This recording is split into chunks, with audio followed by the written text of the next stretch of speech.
3월 12일 수요일입니다. 오늘은 사무엘 하 7장 1절부터 마지막 29절까지 말씀입니다. 다윗에게 언약을 베푸시다 라는 제목입니다. 다윗에게 언약을 베푸시다. 오늘 말씀은 다윗 언약이라고 이름 붙여진 말씀이에요. 성경 66권 1189장 중에서 어디 하나 중요하지 않은 말씀이 없습니다만 오늘 말씀은 성경을 이해하는 데 있어서 정말 중요한 그런 내용이에요.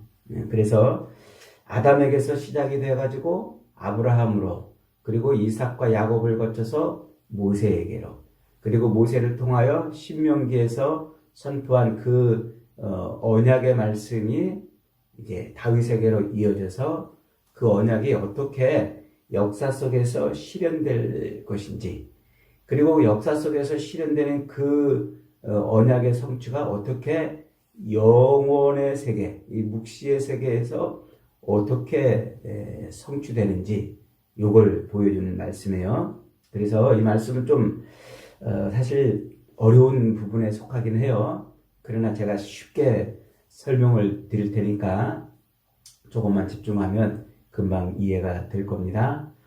그러니까 하나님의 그 창세기에서 아담과 하와에게 말씀하신 그 여자의 후손이 뱀의 머리를 박살내는, 그래서 그들을 구원해내는 그 언약이 역사, 시간과 공간으로 펼쳐지는 이 역사 속에서, 현실 세계 속에서 어떻게 성취가 되고 그것이 어떻게 영원한 이야기가 되는지 그걸 말씀해 주고 있는 것이다 하는 거예요.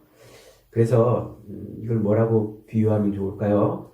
이렇게 이제 비닐이 이렇게 한 장에 그림을 이렇게 그려놓고 그 그림이 다른 것에 그대로 이렇게 그려질 수 있도록 또 그 위에 비닐 한 장을 딱 덮어가지고 이렇게 본따서 그러면 비닐을 이렇게 벗기면 두 장이 되잖아요. 똑같은 그림이 두 장이 되잖아요. 그런 것처럼 역사, 시간과 공간으로 펼쳐지는 우리의 현실의 그 역사에서 하나님의 언약이 어떻게 실현이 되는지, 그것이 어떻게 이 영적인 하나님 나라의 언약 성취가 되는지 그걸 보여주는 거예요. 그래서 역사 속에서 일어나는 그 일이 영적인 일인 것을 이렇게 겹쳐놓은 이야기예요. 그래서 이걸 딱 띄면 하나는 실제 역사에서, 하나는 영적인 역사에서 이렇게 성취되는 것이다. 그게 오늘 본문의 내용이에요. 그래서 오늘 본문을 잘 이해하면 하나님의 이 언약은 실제 땅에서도 성취가 되지만 이것이 하늘의 영의 세계에서도 고스란히 성취가 되는 것이구나 하는 것을 알 수가 있습니다.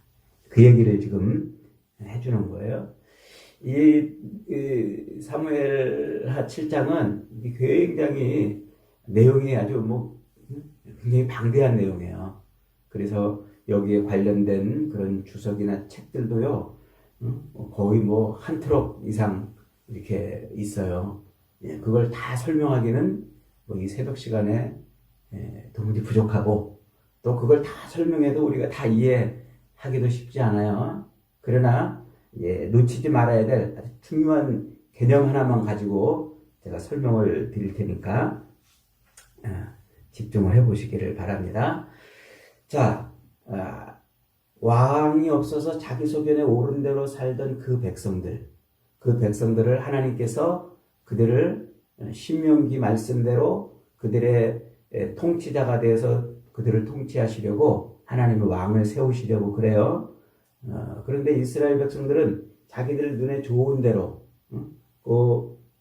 자기들 눈에 좋은 대로 사울을 달라고 요구를 하죠. 그 사울을 세워놨는데 그 사울은 결국 하나님이 원하시는 왕이 아니었어요. 그런데 하나님이 원하시는 왕이 이제 사울 이후로 세워져요. 그게 다윗이죠. 그래서 다윗은 하나님이 세우시려고 했던 그런 왕이에요. 그 다윗을 하나님이 왕으로 딱 세워놓으니까 다윗이 제일 먼저 한 일이 뭐였어요? 예루살렘을 정복한 일이라고 그랬죠. 여호수아 시대부터 지금까지 정복되지 않았던 하나님의 기업의 땅인데 그 기업의 땅에 약속의 땅에 살고 있는 이방인들을 몰아내지 못했는데 하나님께서 다윗을 세우니까 다윗이 그들을 몰아내고 완전한 가나안을 정복하는 왕이 됩니다. 그렇게 가나안 땅을 완전 정복하는 그런 일을 예루살렘을 정복함으로 해놓고 그리고 그 다음에 다윗이 한 일이 뭐예요? 하나님의 언약궤를 갖다 놨어요. 그래서 그 예루살렘을 하나님의 언약궤가 안치되는 장소로 만들어 놓은 거예요. 그렇게 하나님의 언약궤가 안치되는 그 장소를 성경은 뭐라고 부른다고 그랬어요?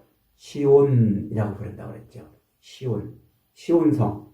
그래서 이 하나님의 언약궤가 안치되는 그 자리를 시온이라고 말하는데 왜 시온이라고 말하냐면 하나님이 아브라함 때부터 요 예루살렘을 찜해놨어요. 그래서 창세기 22장에 아브라함으로 하여금 이삭을 바치라 하고 말씀하시고 이삭을 바치자 이삭 대신에 양을 죽여가지고 하나님이 그 자리를 여호와가 준비한 땅, 여호와 이레의 땅 이렇게 찜해 놓으셨잖아요. 그렇게 찜해 놓은 그곳이 하나님의 언약이 성취될 곳이란 말이에요. 그래서 하나님의 언약이 하나님이 임재해가지고 하나님의 언약이 성취될 곳이라는 의미로 시온 이렇게 부른단 말이에요. 그런데 여호수아 시대부터 하나님의 임재가 실현이 돼서 언약이 성취될 그 땅을 그냥 방치해가지고 이방인들이 다스리고 있었잖아요.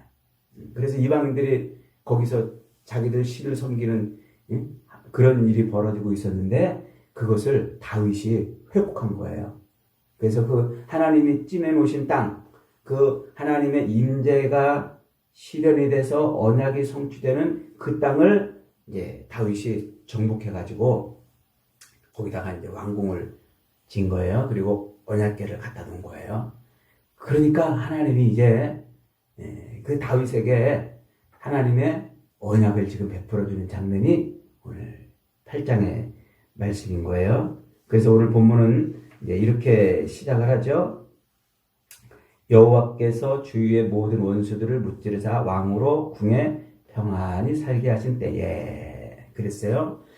모든 원수를 무찌르사 평안하게 하신 때에 이렇게 말했는데 다윗이 이제 왕이 돼가지고 언약궤도 갖다 놓고 궁궐도 딱 짓고 그냥 이렇게 평안하게 있은 것처럼 여겨지지만 8장으로 넘어가면은 다윗이 여기저기 전장하러 돌아다녀요.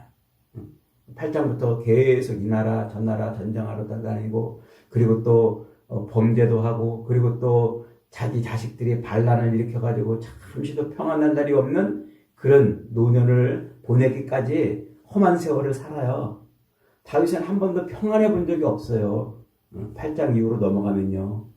그런데 여기서는 지금 모든 원수를 무찌르고 평안한 때에 이렇게 말하잖아요. 그러니까 이게 다윗의 인생 속에서 어떤 시간적인 의미로 말씀하고 있는 것이 아니다 하는 것을 알 수가 있는 거예요. 우리가 이 말을 통해서. 그래서 요 사무엘하 7장은 시간 순서대로 기록된 말씀이 아니에요.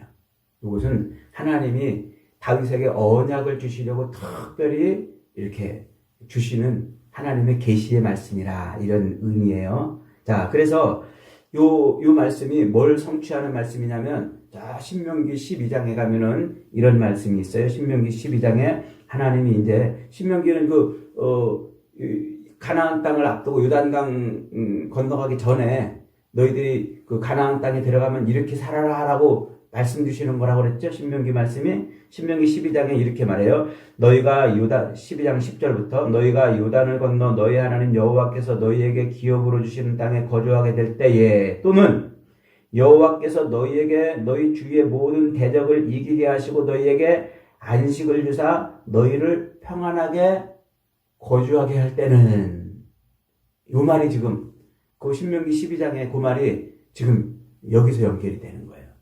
다윗이 이 모든 대적을 원수들을 무찌르고 평안하게 하신 때에, 이때 그때 신명기 12장에서 하나님이 그렇게 뭐라고 말씀하시냐면 너희에게 그렇게 안식을 주신 때에 너희는 너희 하나님 여호와의 이름을 두시려고 하시는 바로 그곳, 여호와께서 이름을 두시려고 택하신 그곳에서 나를 예배하거라. 11조 예물도 드리고 절기도 지키고 제사도 지키는 그런 일을 바르게 하거라. 이렇게 신명기 12장에서 말씀하시는데 그게 지금 이루어진다 이 말이에요. 그게.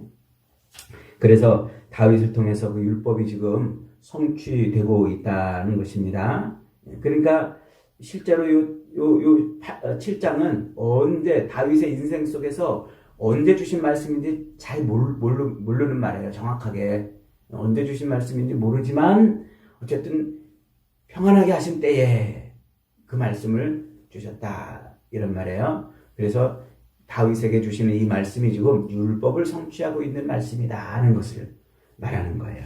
자, 그래서 이제 다윗이 그렇게 궁궐을 짓고 이렇게 있는데 가만히 생각해 보니까 자기는 이렇게 호화로운 궁궐에서 살고 있는데 하나님의 언약궤는 지금 어디 있어요? 천막 속에 있잖아요. 그러니까 다윗이 나단을 불러가지고, 야, 나는 이렇게 호화로운 궁궐에서 사는데 하나님의 궤는 천막 속에 있다. 이거 어떻게 하면 좋겠냐? 그러니까 나단이, 아유, 왕이시여, 왕이 하고 싶은 대로 하시오. 큰 성전을 하나, 하나님의 집을 짓는 것도 좋겠습니다. 그래요. 그러니까 그날 밤에 하나님이 나단 선지자에게 임해가지고 다윗의 그 마음을 읽었다고 그래요. 그래서 그 마음을 좋게 여긴다고 그래요. 그러나 내가 언제 사람들한테 나를 위해 집을 지어라 이렇게 말한 적이 있느냐?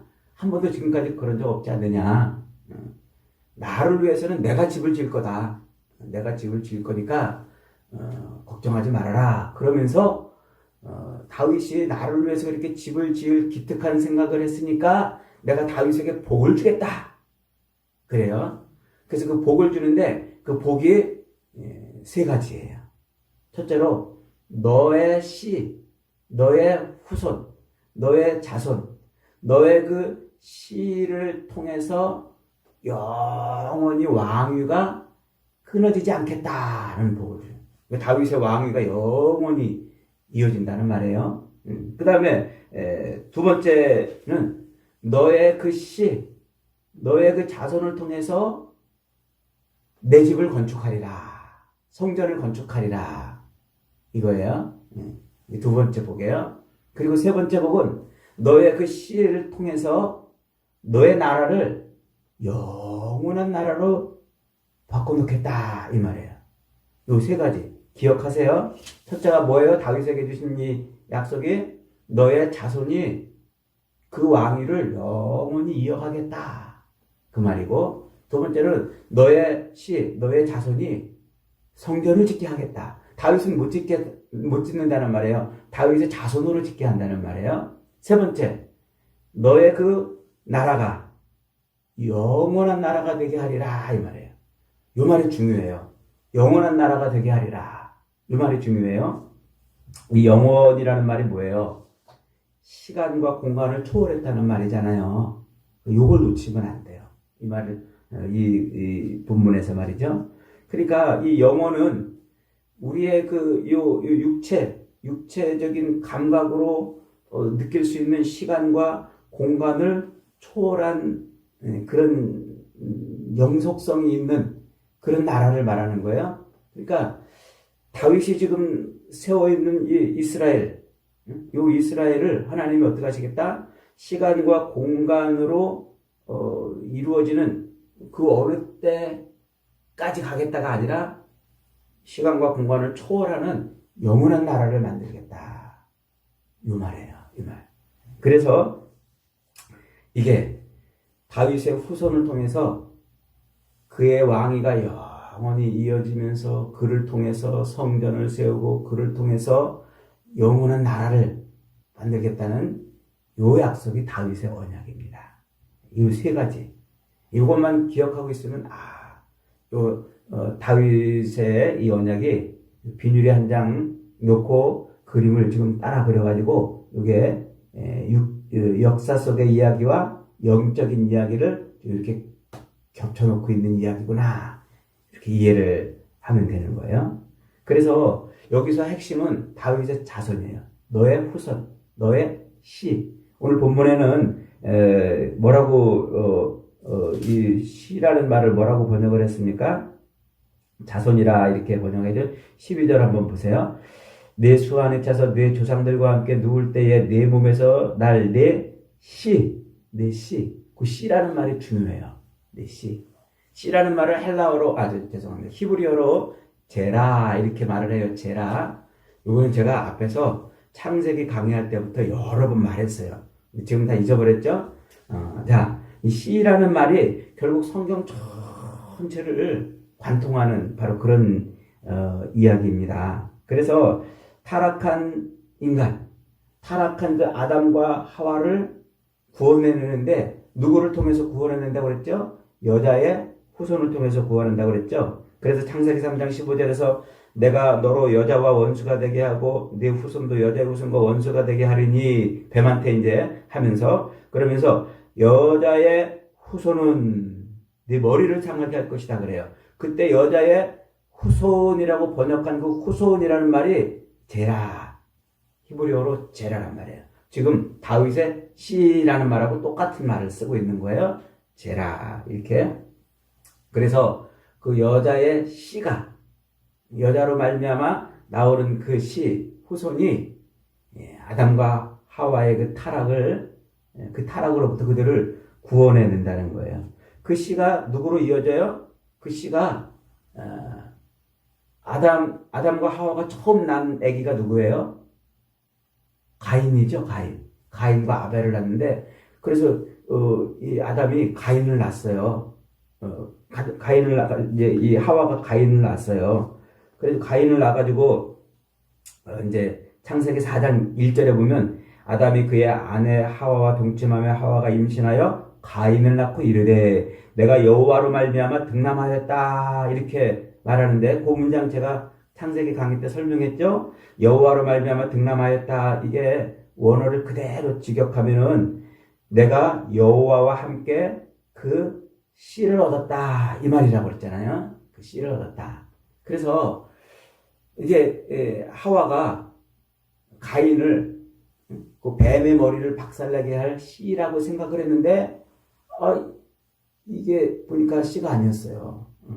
그래서 나중에 보니까 가인이 아벨을 죽이고 새로운 씨를 주잖아요. 그게 누구예요? 그게 셋이에요. 그 씨. 그렇게 셋으로 이어진 씨가 누구에게로 이어집니까?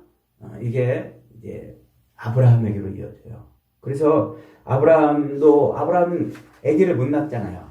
아기를 낳을 수가 없는 사람이었잖아요. 그 생물학적으로. 그런데 하나님이 그에게 씨를 주세요. 그래서 아기를 낳게 하는데 그가 이삭이었어요. 그런데 하나님이 그렇게 이삭을 나한테 바치라 그래 놓고 그 창세기 22장에서 뭐라고 말씀하시냐면 이렇게 말씀을 하세요. 18절에 내 씨로 말미암아 천하 만민이 복을 받으리니 아브라함의 씨로 말미암아 천하 만민이 복을 받으리라 이렇게 말씀하잖아요. 그 아브라함의 씨가 누구로 이어집니까? 그 씨가 룻기서에 룻의 씨가 되는 거예요. 그래서 룻기서에 가면은 이제 룻하고 보아스하고 이제 이렇게 결혼을 하잖아요. 그때 룻하고 보아스랑 결혼할 때 그 동네 사람들이 뭐라고 이렇게 축복을 해주냐면 12절에 4장 12절에 여호와께서 이 젊은 여자로 말미암아 너에게 상속자를 주사 네 집이 다말이 유다에게 낳아준 베레스의 집과 같게 하시기를 원하노라 그래요. 그래서 이 보아스랑 룻이 결혼하니까 동네 사람들이 보아스에게 야, 이 여자를 통해서 주시는 그 씨가 다말이 유다에게서 낳아준 베레스의 집과 같이 하기를 원하노라. 이렇게 말하면서 씨가 결국 누구의 씨가 돼요? 그 씨, 이 다말이 낳은 그 아기가, 죄송합니다. 그 룻이 낳은 아기가 누구의 조상이 돼요? 다윗의 조상이 돼요. 그래서 룻기서가 다윗의 이야기로 끝내는 거예요. 그리고서 이제 사무엘 상하로 넘어와서 다윗이 이렇게 하나님의 마음에 합한 왕이 돼가지고 여기서 또 이렇게 다윗에게 씨 얘기를 말씀하고 있는 거예요. 그런데 지금 오늘 하나님이 다윗에게 뭐라고 말씀하세요? 그 씨, 내 몸에서 날 그 씨가 그 왕위를 영원히 이어가게 하는 그런 역할을 하고 또 성전을 세우고 그리고 그 너의 나라를 영원한 나라로 바꾸는 그런 일을 할 것이다 라고 이렇게 언약을 3가지 복을 준다고 그랬잖아요. 그 놀라운 사실을 누가 이해했어요? 신약 성경에 사도 바울이 깨달았어요. 그 구약을 통달했던 사도 바울이 이게 육신적인 이야기가 아니구나, 영적인 이야기구나 하고 깨달았어요.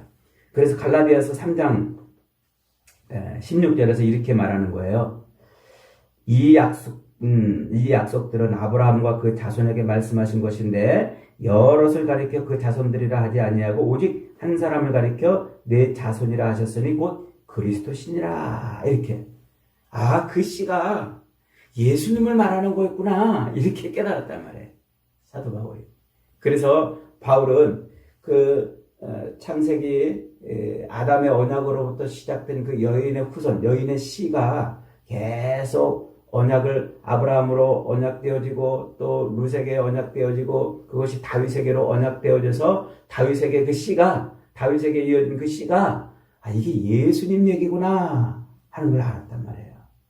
그래서 그 씨를 예수님하고 연결을 시켜놓은 거예요. 그래서 예수님이 누구의 후손으로 오시는 거예요? 다윗의 후손으로 오셔요. 그래서 실제 시간과 공간의 역사 속에서는 다윗의 자손 중에 솔로몬이 성전을 짓지만 그 성전은 영원한 성전이 안 되잖아요. 중간에 허물어져 버리고 그런데 그 다윗의 후손으로 오시는 예수님이 세워놓으신 성전은 영원한 성전이 되는 거예요. 이렇게 지금 영적인 그런 언약을 해주고 있다는 것이죠. 그 영원한 성전이 되시는 그 예수님이 결국 이 땅에 세우시는 진짜 완전한 성전은 교회, 저와 여러분으로 되는 교회인 거예요.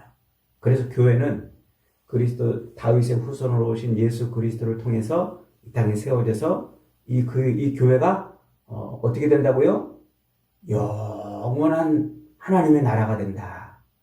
이 얘기를 하고 있어요. 영원한 하나님의 나라가 된다. 그러니까 우리가 흔히 맨날 들을 때 여러분 예수 믿으면 복 받습니다. 그러면 이제 이 땅에서 그냥 자손도 잘 되고 잘 먹고 풍요롭게 살고 그러다가 천국 갑니다. 이런 식으로 우리의 구원을 설명하는데 그거는 진짜 진정한 성경적 구원이 아니에요. 우리의 진짜 구원은 뭐예요? 우리가 영원한 하나님의 나라가 된다는 거예요. 그게 성경이 말하는 진짜 구원이에요. 이게 어떻게 이루어지는 거예요? 이게 하나님의 임재하심으로 언약이 실현이 되는 것이에요. 그래서 하나님의 임재, 그 임재의 실체가 뭐예요? 예수님이잖아요. 그래서 예수님이 이 땅에 육신을 입고 오시는데 그분이 곧 말씀이 육신이 되사 우리 가운데 오시사 하는 하나님의 임재의 완성체란 말이에요. 그래서 그 임재의 완성이 되신 그 예수님으로 말미암아 뭐가 성취되어 우리를 구원하시겠다는, 뱀의 머리를 박살내고 우리를 구원하시겠다는 그 언약이 성취되는 거란 말이에요. 그래서 하나님의 임재하심으로 언약이 성취되는 그 놀라운 일, 그 일이 어디서 이루어져요? 시온, 예루살렘에서 이루어진단 말이에요. 그래서 예수님이 예루살렘에서 십자가에 못 박혀 죽으시고 부활하시는 거예요. 그 놀라운 이야기가 바로 여기서부터, 오늘 이 본문에서부터 이어져 가는 것이죠. 그래서 이 구약의 역사로만 보면 그냥 시간과 공간으로 펼쳐지는 이 역사로 보면 다윗의 자손들이 계속 왕위는 이어가지만 그 왕위가 영원하지 않잖아요. 어디서 끝나요? 쫙 솔로몬이 성전을 지어서 영원히 갈 것처럼 가다가 유다의 20대 왕 시드기야에서 끝나버리잖아요. 그러니까 영원하지 않았어요. 그런데 다윗의 후손으로 오시는 진짜 후손으로 오시는 예수 그리스도를 통해서 영원한 세계, 영원한 성전이 세워지는 그 영원한 하나님의 언약이 성취되는 일이 벌어지는 거죠. 이게 오늘 이야기 핵심입니다. 여러분, 죄와 허물로 죽어버렸던 우리를 살리신 분이 누구예요? 예수님이에요. 인생의 짐을 짊어지고 이 시간과 공간, 육신의 삶을 사는, 이 허덕이며 사는 우리를 영원한 세계로 들어가게 하시는 분이 누구예요? 예수님이에요. 그래서 우리는 이 언약의 씨인 예수님을 놓치면 안 돼요. 잃어버리면 안 돼요. 늘 예수 그리스도를 붙들고 살아야 돼요. 예수가 전부예요. 그래서 우리 인생의 모든 것은 다 예수로 말미암아 영원하게 되는 거예요. 우리 영원히 못 살잖아요. 이제 조금 있으면 우리 이제 많이 살아야 뭐 90살, 100살이면 죽잖아요. 근데 영원히 살 수 있는 방법이 뭐예요? 예수 그리스도. 이 다윗의 씨로 오시는 그 예수 그리스도를 통해서 영원한 삶을 사는 거예요. 이게 그리스도를 통해서 우리에게 주시는 약속이라는 거죠. 여러분, 그러므로 오늘도 이 육신적인 것에 붙들려 가지고 그저 무엇을 먹을까 마실까 입을까 여기에 매달려 살지 마세요. 이게 우리의 전부인 줄 착각하지 마시고 이걸 많이 얻으면 복 받은 것이라고 생각하지도 마십시오. 그것은 예수 안 믿는 사람도 잘 먹고 잘 사는 사람 얼마나 많아요. 그런 사람 다 복 받은 거예요? 아니에요. 그건 복이 아니에요.